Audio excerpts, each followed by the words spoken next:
Hi, I'm Greg. Hello, I'm Sheldon, and this is 30-Minute Music Marketing, the show for independent artists and DIY musicians who want to get better at marketing their music.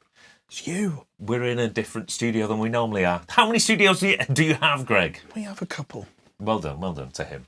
So this is the Deep Dives episode section of our particular show where we take a current news topic that's maybe applicable to DIY musicians and artists and talk about it in depth because... For 15 minutes approximately. 10 to 15 minutes, depends how much we get chatting. And today we're looking at crowdfunding. Crowdfunding has been in the news with the likes of Pledgemusic encountering financial difficulties. Patreon encountering financial difficulties. Patreon have said, well, they're not financial difficulties, but they've said their current business model is unsustainable. That to me suggests one hell of a problem. What are you doing with all this money? How hard can it be just running a server? Yes, so Pledgemusic seem to have run out of money and possibly spent all the bands who are using their services money, which is not good.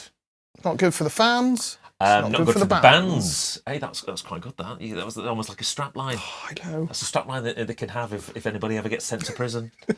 Which I'm sure there won't be, allegedly. And we're getting. Would appear that the things are kind of snowballing in a Billy McFarlane way. And for those who don't know who Billy McFarlane is, he's the guy behind the Fire Festival. And if you ever want to watch an interesting documentary on Netflix, go watch it because it will show you how things. The talk is great, but the execution is, shall we say, dubious at best. They'll have seen it already. Hopefully, because I think it's actually very, very important. So if you're a musician and you're going to be trying to pay for your latest upcoming release, whether that be a small type EP or whether it's a full album, how should you be raising the money for that particular release? Should you be using any one of the existing crowdfunding platforms that are out there, or should you just use the old, traditional, good old-fashioned way of saving up? That's basically what we're here to discuss. Pros and cons of each, and we will sort of see whether we come to an agreement at the end of it. One thing I think we should mention is that both of us have actually invested into crowdfunding projects, haven't we? We have. Both of us have had probably mixed experiences. I possibly had a better experience than this gentleman here. I've invested via Kickstarter, and I haven't, although invested in art projects, I have invested in companies or ideas to make a tangible product. I have received both of those products. One was probably described a bit better than it really was. The second one, I will be filming an unboxing and testing out, and I'm looking forward to seeing, hopefully, that is better than, or at least as good as it described, because it was quite a few £100. Yes, always beware. Yeah, I've funded a couple of film projects. One I funded about 3.5 years ago, and I've still yet to see the darned film. Is it coming out in cinema? It is coming out in cinemas in a couple of weeks, thankfully. But it was never supposed to come out in cinemas, and I was initially a little bit annoyed in the fact that people could pay at the cinema and get to see it before me, who'd actually pledged for the thing to be created. You helped make the film. I did help make the film, and if you watch the credits, my name will be on there. Oh yeah. It should be. I paid for the bloody thing. That's the only part you're going to watch, isn't it? I did. I'll fast forward to the end. So there is that. So yes, annoying timescale, and I did fund a film that was all about the rave scene, and that was £10 down the drain because I pledged and I never saw anything from that. Have you chased it up in any way whatsoever? I can't even remember what it was. That's the thing. I can't even remember what it was called. I think I paid 10 quid via PayPal, and the guy's probably he's still on a nice holiday, maybe. It's not the alternate thing, was it? No, it wasn't. No, right, that's a shame. No. Don't slander anybody. No, I'm not slandering. The alternate stuff is good. I'm sure it is. So, pros and cons of using a crowdfunding platform. You've got a few pros, some plus points written down there. I think that, before we kind of turn it into what might come across as a negative thing, as I said, my experience with crowdfunding has been positive. It does give you, and as we've discussed in our first 30-minute music promotional thing. I can't even remember. You That's can't it. I can't even 30-minute remember. music marketing show for independent artists and DIY musicians who want to get better at marketing their music. I remembered it. Because he wrote the tagline. But anyway, it does give you, and as we discussed, I'm getting sidetracked, is that most bands don't have a website, so they have no headquarters. So it does give you a headquarters for your campaign and also a shop window. No matter where you are, you can point people to one central place where all your pledges and all your bundles, whether it's a CD and a CD and a T-shirt and a CD and a T-shirt and a vinyl or what have you, everybody's going to the one place, and it's a focal point. So that's good. I do like that. And especially if you don't have a website, which although we have discussed that you should have a website, it does give you that one-shop stop. The what? Sorry. The one-shop stop. Stop shop. Stop. That's the one. Great.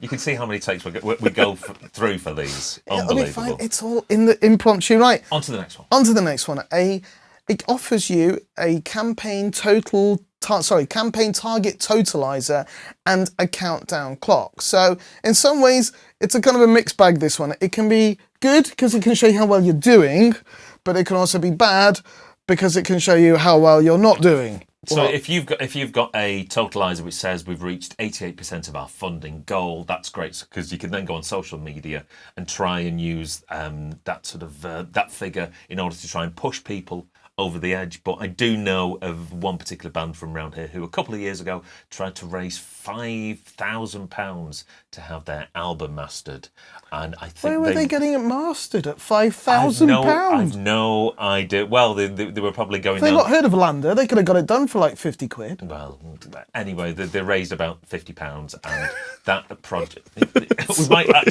we might go on there and see if we can find that and have a bit of a giggle. Yes, so that was slightly comical. But yeah, so there are pros and cons in that. I think though you've got to be realistic in what you're trying to achieve. £5,000 for mastering an album, I think, is a little bit too much. But when I'm supposed to be talking pros, so another thing, so it could be a pro or a con, is the payment handling is taken care of. Yes, all aspects of finance, whilst they ultimately go to the crowdfunding platform. It offers you a level of security as a punter. Yeah. And I don't think I know the fees vary per platform, but I don't think they're too outrageous. I mean, if you're selling physical product, I could be wrong here, but I think Bandcamp charge 15%, which is quite... That is quite a lot. Is that 15% on the gross or 15% on the net? Well, if you charge £15 for a T-shirt, they charge you 15% of the sale price. Yeah. Yeah, it's quite a lot. You'd have to really work out your profit margins on that. Whereas I think Kickstarter charge 5% of the total funds raised and 3% in terms of processing fees. But I think PayPal, you're always going on about PayPal. PayPal take 5%. Fees. Yeah, because they're 5%. I mean, the advantage of PayPal is that the money will go into your account in less than 2 hours, which is faster than Streamline. But if for just a little bit more than PayPal's 5%, you can get a whole shop window and a campaign to the platform for that little bit extra. That's not too bad. You've written here as a you get the money up front, so you don't need to put up the cash. Well, that's the idea. Well, yeah, not if you're currently with Pledgemusic. With Kickstarter, certainly if you reach your target for the project, obviously that enables things to happen, which obviously is a good thing. And I suppose that then comes on the strength of your introductory sale video of what you're trying to do. Your picture's got to be good, but the whole idea is that you get the money up front so you can actually make the thing. And if you suffer from cash flow problems or you're not really... Which of course they do, they're DIY musicians. Exactly. Most musicians, pretty much all the ones I know are not very liquid, shall we say. And the final, not the final one, the one that we've thought of so far today is, and I think this is important, it actually encourages you and your fans on a journey, which helps with more marketing content, and it gets across the hard work that you are putting into your art project. Well, the idea is that if you pledge for a particular, maybe like an album campaign, you're probably going to get exclusive content, and you can see the product being developed, and it'll probably be behind some sort of gated wall or gated area. But the idea is that, you know, from start to finish, what most DIY musicians tend to do, they'll take one photo of their recording sessions, and then in 6 months' time they'll go, right, the album's out this Friday. It's just like, what happened? You know, and Yes, far too many people do. you know, with the people who pledge, you can arrange so that, you know, So it can be all this exclusive content about the album being produced, So and d- all the steps that have taken place. So in essence, you're almost saying it's encouraging you as the band to create more content, because ultimately that's part of what you're selling Yeah, and within your and crowdfunding it's campaign. it's, you know, it is an adventure. It's something that is developing and happening, which the pledgers can be a part of. Which I think is important. It's very important. So, Sheldon, you're going to go through the crowdfunding cons. So, when would you Yeah. like to start? I think that most musicians, in order to be successful in their crowdfunding endeavours, you need a large overall audience to begin with, because the thing you've got to remember is that there's only going to be a small percentage of people who are actually going to donate to your campaign out of all the people who follow you on social media. Probably less than 5% are actually going to put their hand in their pocket. Is it a bit like, say, for example, a band that had over 1 million listens to on their Spotify page? And no actual real And fans. no actual, and that's the thing. I mean, it's a case of, like, I suppose it's like bands with a high amount of Facebook likes on their page, but then they'd have difficulty getting 50 people to a local gig. So you've got to have a large online audience, a large fan base to begin with, and they have to be engaged as well, because you're going to have to persuade somebody to pay for a product that they're not necessarily going to get for a long period of time. So you're going to need a fairly large audience. The audience is going to need to be engaged. You're going to need to be organised. Sorry, what's that phrase? Organised. I don't know many people around here who are like that. Well, people will want their product probably sooner rather than later. Here's me still waiting for my film 3.5 years later, and you don't necessarily want to annoy people, and pretty much further following on from that. But I think that's a good thing. I think actually tying a band to a specified timescale is good, because it does mean that something's got to get finished. And you've got to be organised, and you've got to be able to deliver, for the simple reason that if you mess this up, and if you're maybe potentially starting what you want to be a long career, if you really screw this crowdfunding campaign up, you're going to annoy your biggest, toppermost fans. And those fans, when you next ask them to either do a crowdfunding campaign or even contribute in any way to your career by coming to a show, if you really annoyed them and peed them off, you're going to be in trouble. Yeah, you might have to come up with a new band name. So you've got to be able to pull it off, deliver the goods, be organised, work to a sensible, realistic timescale, so that the people who paid you money before getting even anything. How would you determine a reasonable timescale? Because most of these bands don't seem to. They all like to self-produce. Well, in theory, it would help to actually have all your songs written before you launch the campaign, so that as soon as you get your money, bang, you're ready to go. That would help. Yeah, that would help. So, from the crowdfunding cons, we're now going to go back in time. Yeah, to a certain extent. To the traditional way. And the traditional way would be that, hey, you put your own hands in your pocket and you pay for your studio time. I like the fact that you put installments. I don't know many studios that offer installments. Oh, we do. Not installments. I mean, if you're funding for an album, what will happen is you'll probably have 2 or 3 songs written, and then you'll have 2 or 3 days in the studio, and then there will be a period of time when you're going to be writing some more songs, and you write another 2 or 3 it's more a drip deltas. fashion. Segmented drip fashion, however you want to call it. So it would normally be saving up a bit of money, saving up some time to write the songs, and bit by bit, piecemeal, as it were. But looking at the trend to move away from albums and more towards singles, is that That method probably suits the way that people expect music in this day and age. People want a constant stream of new music, and maybe concentrating too much on an album maybe is probably not the way to go. People want a new track, single every at least every 2 months. Maybe not single, because the connotations of single seem to be, by most musicians I meet, as a negative thing. It should be song, and then it doesn't matter whether the song's 5 minutes long or 10 minutes long or a 3-minute radio edit. At least it's still a song. The next one is pay for CD manufacture yourself. CD duplication can be cheap.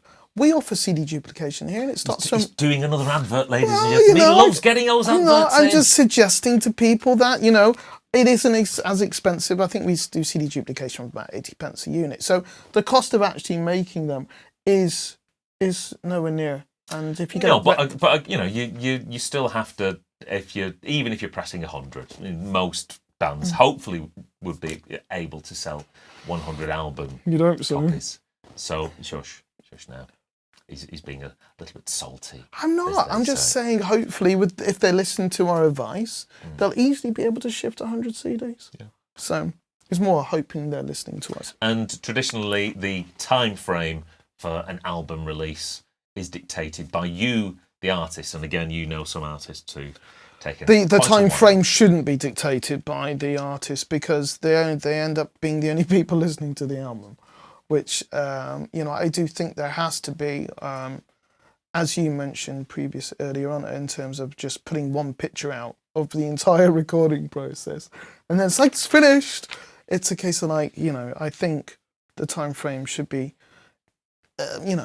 reasonable, because people will just move on to something else. And so bears no strength. That bears no resemblance on the strength of your product. Yeah. With all that in mind... If you are Judge Greg, would you say whether DIY artists should turn to crowdfunding? I think it comes down to what they want to achieve. If they want to write a single or an LP, I don't think you need to. I think the cost of being able to do that is, and the technology that's available, even if they were to do it themselves, means that's not. It's not really. It shouldn't be your first goal. If you want to do something like the films, like the stuff that is, like the things that I bought that I've required, that people are making products and stuff like that, if you are in a position where you are already got a relatively big fan base, like Rob Dugan did something recently, and he was offering a huge amount of things, and the cost of making those things was going to be high, but he knew that he had the audience that would happily pay for it. I think then, yes, the crowdfunding, but just to make a single or an LP, I don't really see why you would put all your eggs in that. But to me, it's just like you're just waiting for someone else to do. If you can't motivate yourself to make your own records, and someone else has got to pay it for you at that stage, I mean, even yourself, you're in a reasonably well-known band. How many crowdfund campaigns have you done so far? Well, we are liquid, so that's one of the reasons why we don't. I think looking at this has been beneficial for me, because it may well be that if you are an artist that is concentrating on singles, then yeah, crowdfunding doesn't really seem to make much sense. However, if you're an artist, let me finish. If you are an artist who are very much album focused, then crowdfunding it's automatically lending itself to the type of project that you do. And I think as long as you are dedicated, hardworking, you know what you're doing, you can execute all the pledges, then I think it's still a goer. But I think you have to maybe weigh up what sort of release strategy you have, whether you are very much focused on the individual sort of singles and then getting exposure from that and getting revenue from other means in terms of maybe sort of live exposure, or whether you are basing more and more of what your expected revenue to be from physical album sales, which as we know is dropping and reducing month by month even. I do think things like Patreon was a great idea, because that way it was a lot more, you're investing in someone to provide regular content, and it was the content that was being provided was exclusive. So that's why I'm really disappointed to hear that Patreon's business model, because I think that would probably be more applicable for a lot more people than somebody with Pledgemusic who they go to that as their first port of call. Anyway, what do you think? this is the thing. Put your comments below whenever you see this video, whether it's on the YouTubes or the Facebooks. Thanks very much for listening, and to our individual witterings. We could be right, we could be wrong. It all You comes from decide. personal experience. What has your personal experience been of Pledgemusic? Have you recently pledged on a campaign? Are you going to get the thing you paid for? Did you run a campaign yourself, and was it successful? Did you get the amount of money that you needed? Was it the only way that you could actually release your album or project? Let us know. All right. Thank you very much for watching. Catch you, See bye. you soon. Bye.